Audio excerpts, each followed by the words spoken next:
Business Book Summaries. It was a rainy Saturday afternoon, and I found myself aimlessly wandering through the narrow aisles of a quaint, independent bookstore. The scent of aged paper and ink permeated the air, creating a cozy atmosphere that invited exploration. As I meandered through the shelves, my eyes caught the title The Road Less Traveled, Timeless Edition by Scott Peck. The cover, adorned with a winding path disappearing into a misty horizon, beckoned me to pick it up.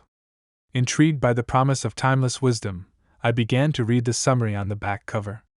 The book claimed to be a guide to leading a more fulfilling life, addressing the complexities of love, growth, and spirituality. The words seemed to resonate with a universal quest for meaning and purpose. The story, it seemed, would unfold not just through the author's insights, but through the lens of personal anecdotes and therapeutic experiences. It promised a journey of self-discovery, challenging conventional thinking and inspiring readers to take the road less traveled. Curiosity piqued, I decided to purchase the book and take it home. The first few chapters were indeed engaging, with Peck's eloquent prose drawing me into his exploration of human psychology and the intricacies of relationships. The book, however, soon revealed itself as a challenging read, with dense concepts and a tendency to delve into psychological jargon that required careful contemplation. As the pages turned, I found myself torn between admiration for the author's profound insights and frustration at the book's occasional lack of clarity. While some passages resonated deeply and sparked introspection, others left me feeling as if I were wading through murky waters of psychological theory. Despite its challenges, The Road Less Traveled did offer moments of enlightenment. The author's emphasis on discipline, responsibility, and the willingness to confront life's difficulties left an indelible mark on my thoughts. However, the timeless edition's attempt to bridge generational gaps sometimes felt strained, with references and examples that seemed outdated or out of touch with contemporary life. In the end, my opinion of the book remained nuanced. It was a tome that demanded patience and open-mindedness, a journey that left me grappling with both profound insights and moments of frustration. The Road Less Traveled became a polarizing companion on my literary journey, a book I admired for its timeless wisdom but critiqued for its occasional inaccessibility. Before we delve further, remember that we regularly share new content. Don't forget to subscribe to our channel Business Book Summaries and hit the notification bell for the latest updates. So let's dive into a book that's been a hit for 2 decades, The Road Less Traveled. This captivating read dives deep into what it truly means to be mature in our daily lives. We often label others as immature or childish, but what really makes someone mature or immature? This book makes it crystal clear. It argues that the key markers of maturity are self-discipline and understanding true love. Grasping these two concepts is like taking a big step toward maturity. Surprisingly, many people choose to stay stuck in immaturity and drown in their troubles, rather than embarking on the less traveled path of self-control and love, leading to emotional maturity. As the author points out early on, life is filled with challenges: sickness, aging, death, and a bunch of other tough stuff waiting for all of us. Yet, many folks cling to the idea that they should be exempt from these trials. So, when tough times hit, they think, "I'm so unlucky. Everything's miserable, and it's all their fault. If it weren't for them, I'd be fine." This blaming and self-pity are clear signs of immaturity. Self-discipline means willingly facing challenges with a positive attitude. When you develop self-discipline and tackle problems with optimism, you're on the road to maturity. There are 4 principles to achieve self-discipline. First is delayed gratification. The author, a psychological counselor, once had a client, a corporate executive, whose life was a mess. The author couldn't figure out the problem until they shared cake. The executive would devour the creamy frosting first. It clicked for the author. She struggled with delaying gratification. Just as she'd eat the tasty frosting first, at work, she'd tackle the easy tasks first and put off the hard ones until chaos ensued. This lack of delaying gratification caused unhappiness at work and at home. People who can't postpone gratification face all sorts of problems because they avoid dealing with the toughest issues. That's why a student's academic achievement is important not just for good grades, but because sticking with a tough subject shows the ability to delay gratification. Kids who can't sit still and study always want to play first, avoiding life's challenges. Parents also play a big role. Parents who yell or hit their kids lack delayed gratification. They expect instant results and think shouting will make their child improve immediately, but it's the worst approach. A patient parent is willing to guide their child through difficulties, facing challenges together. When parents support their child through tough times, the child feels they can overcome anything. Let's dive into the impact of childhood experiences on our ability to handle life's challenges. If a child faces mistakes and difficulties, and their parents always respond with yelling or domestic abuse, it shows the parents haven't learned the skill of delayed gratification. Unfortunately, the child may not learn it either when they grow up. But why do some people struggle with delayed gratification? It often comes from their parents lacking self-discipline. When parents aren't disciplined, the child misses out on proper care and love, which affects their self-worth. Ever wonder why some folks waste time? Wasting time means feeling like your time isn't valuable. Those who waste time might spend hours scrolling through social media, reading jokes, and gossip, even if it doesn't add value to their lives. Instead of using that time to learn and improve themselves, they stick to mindless scrolling. This lack of valuing one's own life often stems from childhood experiences. If parents have patience and can delay gratification, providing love and care, the child develops a sense of self-worth. Only when a child feels valuable can they resist wasting time and face challenges head-on. This is the basis of self-discipline, and the book The Road Less Traveled explains it well. The first principle of self-discipline is delayed gratification. If someone can't delay gratification in adulthood, they might ignore problems, hoping they'll magically disappear. It's a mindset many people have, avoiding challenges and expecting issues to resolve on their own because they haven't learned to delay gratification and tackle tough problems. The second principle is taking responsibility. Ever heard someone say, "It's not my problem"? Many people love to say that. The author Scott Peck shares a story from his time as a psychologist at a U.S. military base in Okinawa. Soldiers there often faced mental health issues due to isolation. Some developed personality and neurotic disorders. Neurosis involves blaming oneself excessively, feeling pressure and anxiety. Personality disorder, on the other hand, involves blaming everything on external factors, avoiding responsibility. Both types of disorders can exist in all of us to some degree, affecting our relationships and well-being. Parents play a crucial role in shaping mental maturity. How they handle opportunities to educate their children can impact the child's development. The book emphasizes that parents have countless chances to either bravely take on parental duties or shirk them. The way parents handle these opportunities can influence whether a child develops personality or neurotic disorders. It's a cycle where problems from one generation can affect the next, a common theme explored in the book. Let's delve into the remaining principles of self-discipline. The third trait is taking responsibility. If you can't solve problems and become a more mature person, you might end up passing down issues to your children and family. Taking responsibility involves finding a reasonable balance, neither entirely blaming external factors nor putting all the blame on yourself. The fourth principle is fidelity to facts. Many people live in a fantasy world, creating a life map based on their decided notions rather than facts. The author shares a story of a husband who treated his family poorly but later claimed he loved them desperately. When investigated, it was discovered that his parents had deceived him as a child, making him believe almost no one was trustworthy. This skewed perspective led to conflicts throughout his life. Fidelity to facts means being truthful with oneself, facing reality, and not falling into the trap of one's own distorted logic. Balance is crucial in self-discipline, and that brings us to the fifth principle. Taking warranted responsibility is important, but declining improper duties is equally necessary. The middle way, maintaining equilibrium, emerges as a recurring theme. Undertake justified responsibilities, but not everything. Balance delayed gratification, it's not infinite. While it's good to postpone gratification, it's equally essential to enjoy the present as fully as possible. The author shares an example from their mother about extreme delay making the family eat less popular dishes first at Thanksgiving, leaving the favorites cold and stale. This emphasizes the need for balance, delaying gratification while savoring the present. This higher level of self-discipline means both treasuring each day and shouldering warranted duties while avoiding unrelated ones.